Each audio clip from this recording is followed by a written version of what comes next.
ফ্যাসিস্টকে জায়গা ছেড়ে দেওয়ার জন্য নয়।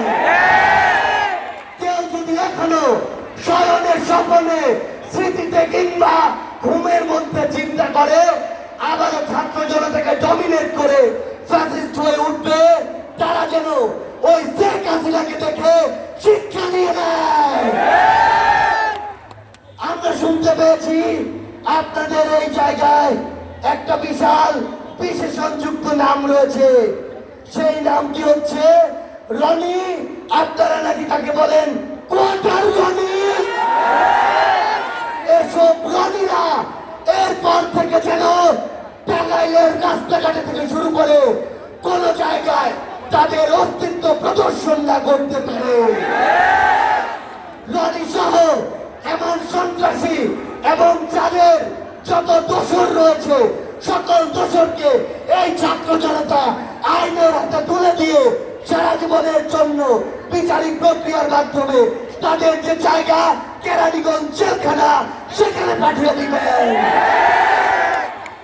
এবার আমরা আমাদের এই যে ছাত্র ভাইরা ছাত্র বোনেরা রয়েছে তাদের উদ্দেশ্যে একটি কথা বলতে চাই। আমরা চাই আগামীর যে বাংলাদেশ হবে সেই বাংলাদেশের নেতৃত্ব আপনারা দিবেন। আমরা চাই ওই সংসদে গিয়ে আপনি একজন এমপি হবেন, একজন মন্ত্রী হবেন, একজন প্রধানমন্ত্রী হবেন।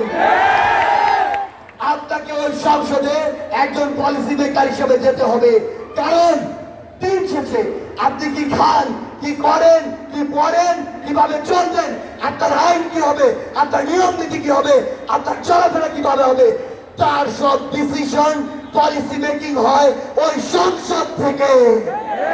তাহলে টাঙ্গাইলের এই মেধাবী তরুণ প্রজন্ম যদি ওই সংসদে প্রতিনিধিত্ব না করে তাহলে কারা করবে? সেই জায়গায় আপনারা আজকের পর থেকে আপনাদের বাবা মাদেরকে বলে দিবেন যে আপনারা যেমন এতদিন স্বপ্ন দেখেছেন আপনার ছেলে ডাক্তার হবে, ইঞ্জিনিয়ার হবে, পাইলট হবে, ম্যাজিস্ট্রেট হবে, আজকের পর থেকে আপনারা স্বপ্ন দেখবেন আপনার ছেলে দেশের অন্যতম সেরা একজন রাজনীতিবিদ হয়ে উঠবে। একটা জিনিস মনে রাখবেন, রাজনীতিবিদ হতে হবে পলিসি মেকিং এর জন্য অথবা রাজনৈতিক ভাবে সচেতন হয়ে উঠতে হবে। যদি আপনি এটা না হন, এই দুইটার কোন একটি জায়গায় আপনাকে দেখা না যায়, তাহলে আপনার যে তুলনামূলক অযোগ্য মানুষদের দ্বারা আপনাদেরকে শাসিত এবং শোষিত হতে হবে।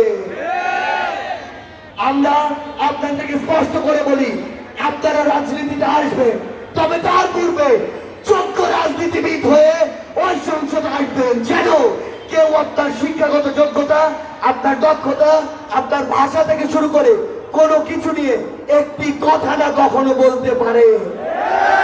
পরিশেষে আপনাদেরকে শুধু একটি কথা বলতে চাই, এই বাংলাদেশ আর ফ্যাসিজম চায় না, এই বাংলাদেশ ওই পলিটিক্যাল কালচার গুলো চায় না।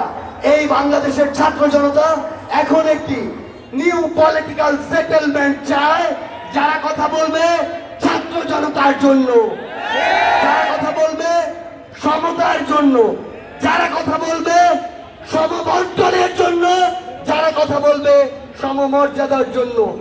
সবশেষে শুধু এই কথাটি বলতে চাই, টাঙ্গাইলের এই যে ছাত্র জনতা, এই ছাত্র জনতার 24-এর যে অভ্যুত্থানের যে স্পিরিট, এই স্পিরিট টাঙ্গাইল থেকে ছড়িয়ে পড়ুক পুরো বাংলাদেশে। ধন্যবাদ সবাইকে।